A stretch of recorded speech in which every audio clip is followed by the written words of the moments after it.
Hello and welcome to Through the Bible with Les Feldick. An Oklahoma rancher and farmer, Les Feldick has been teaching homestyle Bible classes for 20 years in Iowa, Oklahoma, and Texas. Les Feldick's unique style of Bible teaching has made the books of the Bible come to life. When Les is teaching, it's so interesting that people say time just seems to fly by. And now, here is Les Feldick. Okay, good to have everybody once again, and we're going to go right back into 2 Corinthians, and we're going to move on now into chapter 8, verse 1. 2 Corinthians chapter 8, verse 1. And again, we like to remind our viewing audience of several things. We have all the past programs available on video, audio, or the printed page. Also, if you would be interested in getting our quarterly newsletter in which we announce various tours and so forth to the Holy Land, our TV log, usually have an article or so on prophecy, why you drop us a note or give us a call and we'll get you on our mailing list for that. All right. This is a Bible study program, and I can always tell people I don't preach at people, and fortunately this is the way people are receiving it. I've gotten more letters where someone says, what I like about your program, you don't preach at me. Well, we'll leave that to the preachers and the evangelists, and all we hope to do is just teach the Word, help people to understand what it says, why it says it, to whom it's being spoken. And it makes all the difference in the world, see, because if you go back into the Old Testament and read some of those things and try to apply it today, you're in trouble. I mean, you're in trouble. So what do you have to do? It's still the Word of God, absolutely. But it wasn't written to us. It was written to the Jew under the law. And so this is where we feel that we are reaching so many people who are confused. In fact, I had a lady call one Monday morning after she had seen the program, and she said, now Les, she said, I am confused. I said, well, what's the matter? Well, she said, the sermon Sunday morning was when the rich young ruler came to Jesus and said, what must I do for eternal life? His answer was, keep the commandments. And I said, that's right. Well, she said, then this morning you turned around and said, we're not under the law, we're under grace. He said, isn't that a contradiction? I said, no, it's a change of program. I said, we're not under law. Jesus today would not write to us to keep the commandments. Today, the message is you believe the gospel. And that's not a contradiction. It's a change in God's modus operandi. All right, now in Corinthians, of course, Paul, as we've been stressing over and over for the last several programs, that first in 1 Corinthians he had to deal with a church full of problems and he had to address them. He almost felt bad about it, but now within a year, we don't know exactly how much later, but sometime within a year later, he writes this second letter, and it's just a whole different attitude. He's no longer condemning them for things. He is encouraging them. He's exhorting them. He is boasting about them to the other churches up and down Achaia and Macedonia, which were the two areas of Greece, remember. But now he comes to a subject that is still pretty touchy today. He's going to touch their billfold. And so chapters 8 and 9 are totally instructions on Christian grace age giving. Now you have no idea how many phone calls we get where people ask, well, what am I supposed to do? Well, hopefully from these two chapters we'll answer the questions from the Word. Now, before we go into 2 Corinthians chapter 8 and Paul's admonition to the Corinthians to get their offerings in order, let's go back a minute to Galatians chapter 2 and see what prompted the apostle to encourage these Gentiles to bring their offerings. Now, you want to remember, these early churches met in homes. They didn't have full paid pastors as we do now. They did not have building complexes that had to be maintained or built and paid interest on the loan and what have you. So the economy of these local churches was very limited, but still Paul is admonishing them to give. What was the purpose? All right, Galatians chapter 2, And you'll understand from our past teaching that this is the Jerusalem Council. At about 51 or 52 A.D., when the Jewish people at Jerusalem, Peter, James, and John, and the other members of the local Jewish congregation in Jerusalem, had called Paul up to Jerusalem to really settle the issue once and for all that he could no longer tell Gentiles up there at Antioch or in other areas where he had started churches that they could be saved without keeping the law, without practicing circumcision, and so forth. Well, as we know and as we'll see when we study Galatians, Paul went to Jerusalem and withstood them to the face and said there was no way that he would ever teach his pagan converts, recently come out of idolatry, that they would have to keep the Judaic law, that they would have to practice circumcision, because they are now saved by grace through faith plus nothing. And so they have this great conference, and I imagine it went on a good part of the day, until finally, you remember, Peter, by the work of the Holy Spirit, woke up, realized, now wait a minute, a long time ago, we know it was 12 years before, God sent me to the house of Cornelius, and he showed me that he could save a Gentile. So Peter said, I guess Paul's right. And so they gave in. All right, that's Galatians chapter 2. So now then you come down to verse 9, and when James and Cephas, that's Peter, when James and Peter and John, I always call them the inner sanctum. Maybe that's not a good word, but that was the inner core of the 12. And so when the inner sanctum, who seemed to be pillars, now what does that imply? Hey, they weren't what they thought they were anymore. What's happening? God's changing the program. He's coming out of Judaism and legalism, and we're coming into the age of grace. And so they weren't the pillars anymore that they thought they were. But whatever, when they perceived the grace that was given unto me, they gave to me and Barnabas the right hands of fellowship. In other words, just like we do today. When you come to an agreement, what'd they do? They shook hands, and they agreed. All right, Paul, now let's look what they said. You go to the heathen. That's where he'd been. You go to the heathen, and they would go to the circumcision, or Israel. Plain as day. How people can miss it, I'll never know, but I did for years, and I guess most people still do. But here was the agreement after this tremendous council at Jerusalem. Okay, Paul, you continue your ministry amongst the Gentiles. We'll no longer force you to practice legalism and circumcision. You preach your gospel, and we'll continue dealing with the Jew. All right? But that's not what I wanted you to see. Verse 10. Only they would, that is Peter, James, and John, only they would that we, Paul and Barnabas, should remember the poor. What poor? Well, the poor Jews who were now stranded financially in Jerusalem. A lot of people don't stop to think of that. Now here we are, 52 A.D. That's about 20-some years? Yeah, 20-some years after the crucifixion and Pentecost. I put the crucifixion at 29. Pentecost, of course, would be in the same year.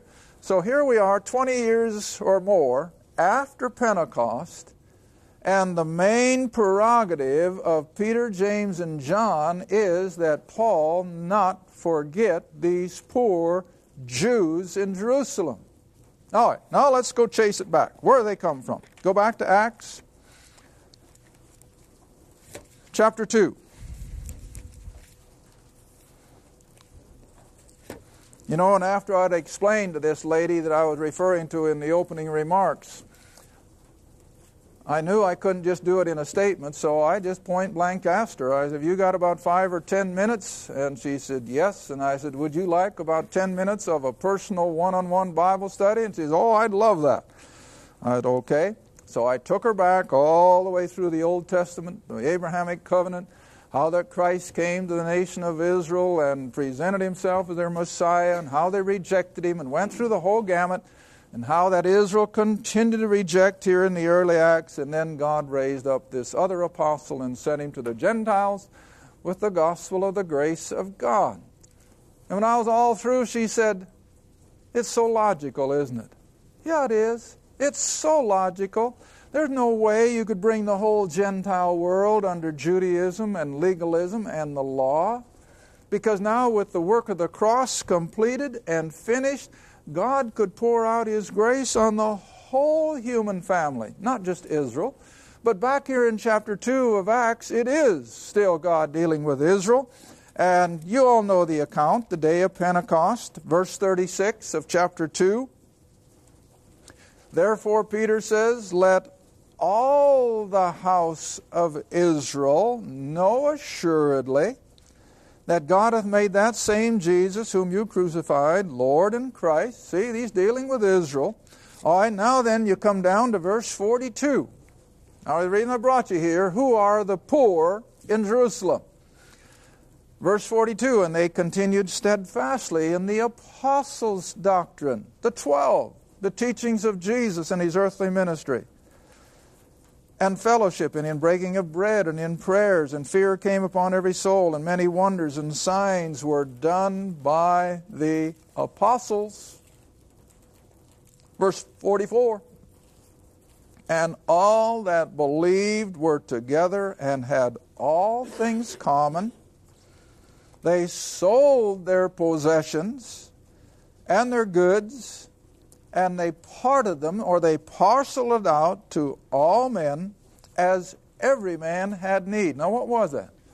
That was a total communal system of living. Whatever they had, they put it into a common kitty, and then the 12, Peter, James, and John, and the others, parceled it out to these believing Jews according to their needs. All right, let's move on to chapter 3 or 4. Chapter 4, verse 32.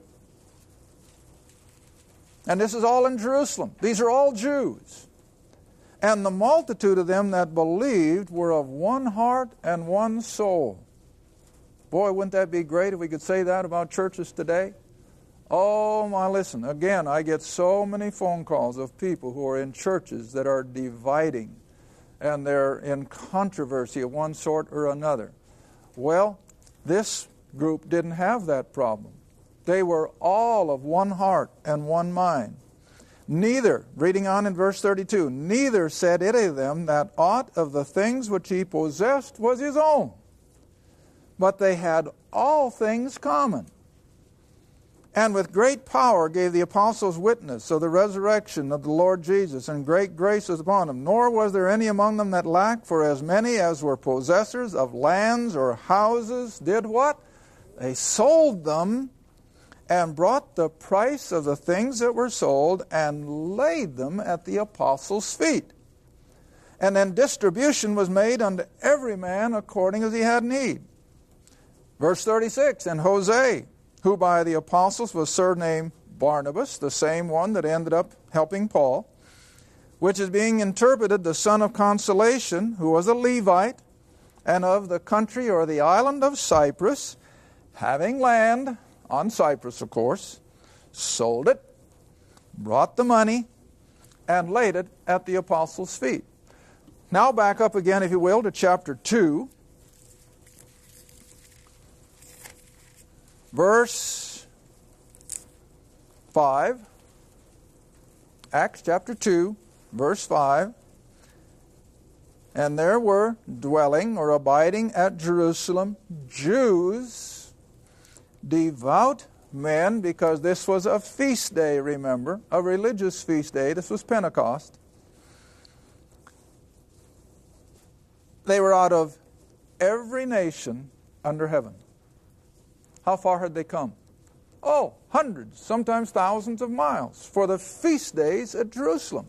All right, so here on the day of Pentecost, you've got Jews who have come to Jerusalem from maybe as far east as India and Babylon and Syria and Greece and Rome, Spain, maybe even Great Britain, North Africa, all these Jews would come back to Jerusalem for these feast days.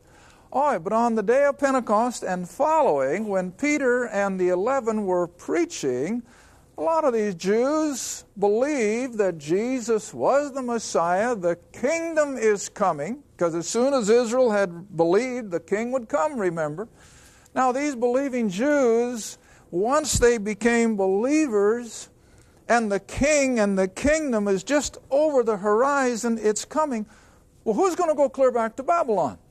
I mean, after all, the king is coming. Why go clear back to Rome? The king is coming. Why go clear back to Spain or North Africa and eke out a living amongst those pagan Gentiles when the king is coming? So what'd they do? Hey, it was real handy. Stay in Jerusalem, live out of the common kitty, because after all, it was a stopgap measure until indeed the king would come and the kingdom would be set up. But Israel did not respond. The king didn't come. And what happened to the kitty? Well, it ran out. See? It ran out. Just that plain. They didn't have a runaway stock market. And they didn't have 25% interest. And so the kitty went dry. What happened to the people? Hey, they ended up poor. Poor. They had sold all their goods. They were no longer able to even probably buy a ticket back home. And so here they are. They're caught in Jerusalem. But God is just. These people were caught in a legitimate cause because they had believed the gospel of the kingdom, that the king was coming. And so God is going to take care of them until they would die a natural death. Oh, how's God going to take care of them? With this agreement that Paul made with Peter, James, and John, that wherever he would go in his ministry, he would remember the poor saints in Jerusalem. Okay, now then, before you go back to 2 Corinthians chapter 8, now let's come into 1 Corinthians. We touched on it a little bit in our study back then, but let's look at it again. 1 Corinthians chapter 16.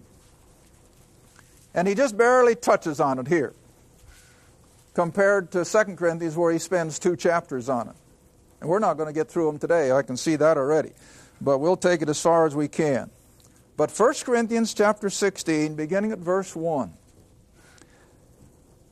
Now he says, concerning the collection for the saints. Well, what saints? Jerusalem saints, see? As I have given order to the churches of Galatia, even so do ye. Upon the first day of the week, let every one of you lay by him in store, as God has prospered, that there be no collections when I come.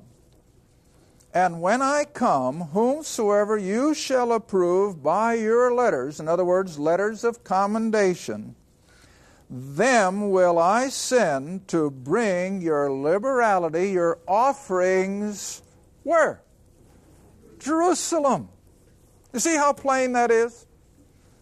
So what God is now laying on the hearts of these Gentile believers is the necessity of those Jewish believers who got caught, you might say, in the fact that the king and the kingdom didn't come, and they were poor, they were destitute. All right, let me take you another one. Go back to Romans. Romans chapter 15. Let's begin at verse 25.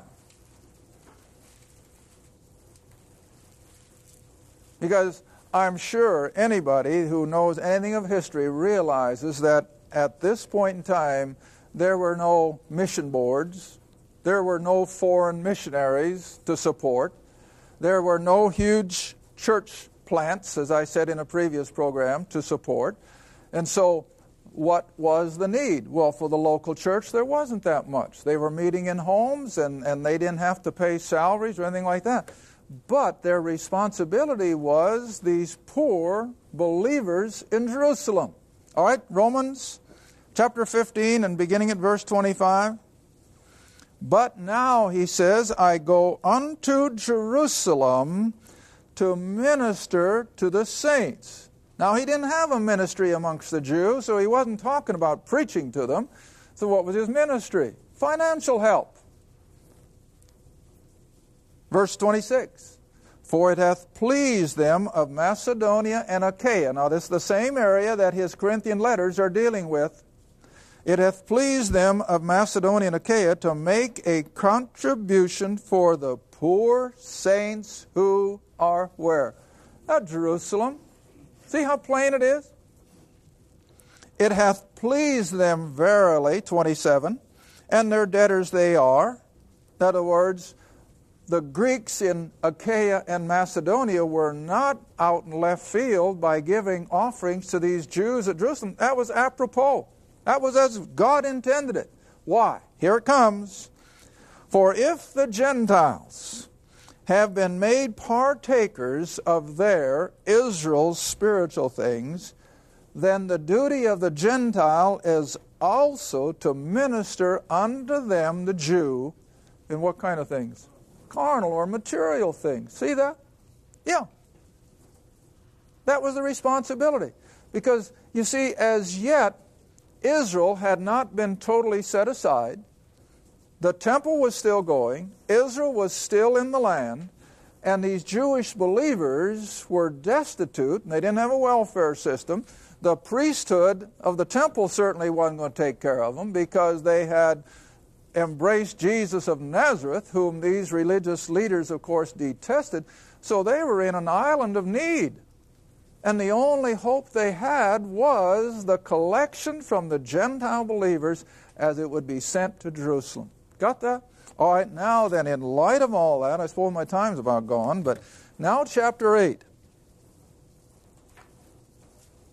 Verse 1 again, moreover, brethren, we do you to wit of the grace of God bestowed on the churches of Macedonia. Now, I hope you know your geography. Macedonia is northern Greece. That up right next to Yugoslavia. Achaia was southern Greece, the area around Athens and Corinth and down on the Mediterranean Sea. But all of Greece is mountainous. And whenever you have a rough, mountainous countryside, at least back when most people eked out a living agriculturally, how much material wealth did these people have? None. They were poor themselves, see? All right, now to these little congregations out in that mountainous area of Greece, this is who Paul is referring to. All right? Verse 2, how that in a great trial of affliction, the abundance of their joy. Now you see, this is something America doesn't understand anymore. That there can be joy without material wealth. Now you talk to most of us who remember the Depression. The 30s Depression, not the 87. The 30s Depression. I think most of you remember at least part of it like I do. How much money did we have? None. None. There wasn't money for anything. Were people as downtrodden and depressed as they are today? No. People were happy. You know, I can remember asking my old dad after, machinery came in and tractors and all this, and I said, Dad, how in the world did you stand farming with a bunch of horses? And you know what his answer was? Oh, we didn't know any better. And that's so true.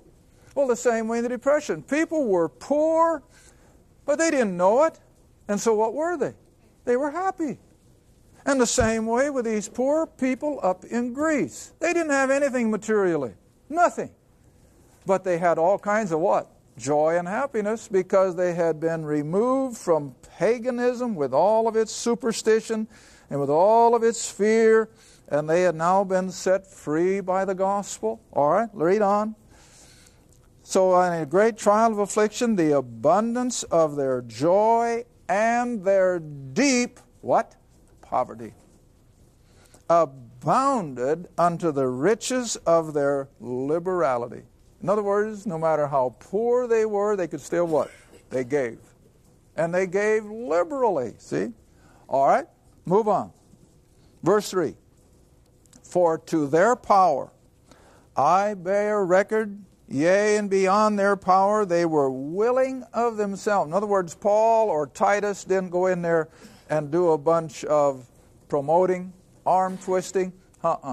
All they did was express the need that the Lord was laying on them to give, to help the poor saints in Jerusalem. Verse 4, praying us with much entreaty that we should receive the gift. Do you get that? As poor as these believers were in Greece, they actually begged Paul for the opportunity to give to those saints at Jerusalem. Quite opposite from today, isn't it? Oh, what an opposite. Today, it's just as if people have to twist people's arm, and you got to have a telethon of one sort or another in order to get people to give. But they didn't hear. They almost the other way around. They begged the apostle for the opportunity to take of their offerings, and with much entreaty that we would receive the gift. All right, now verse 4. Continue on. And take upon us the fellowship of the ministering to the saints in Jerusalem. And this they did, not as we hoped, but first gave their own selves to the Lord. Now this is where it has to begin, isn't it? It doesn't do a nickel's worth of good for an unbeliever to give to the things of God. God doesn't need it. God doesn't want it. And God can get along just fine without it. Thank you. But listen, He expects the saints to give as He leads them to give. Not with any legal binding, not with any legal ramifications that you will give this, but no, under grace, you give, as we saw in Corinthians, as God has prospered. You give as the Lord lays it on your heart, and not according to a set of rules and regulations. All right, but they gave first themselves to the Lord. In other words, they stepped into God's saving grace. And then they, might you say, opened themselves up to the Apostle Paul and his ministry. And then verse 6, insomuch that we desired Titus that he had begun, so he would finish in you the same grace also. In other words, Titus is picking up the mantle from the Apostle Paul to gather these offerings for the poor saints in Jerusalem. Thank you for watching Through the Bible with Les Feldick, a weekly Bible study. If you would like more information about the Les Feldick Ministries, a Bible study in your area, or about this program, write to Les Feldick Ministries, Route 1, Box 760, Kinta, Oklahoma, 74552. That's Route 1, Box 760, Kinta, Oklahoma, 74552. Through the Bible with Les Feldick is viewer supported, and your gift is appreciated. Thank you, and be sure to tune in next time for Through the Bible with Les Feldick.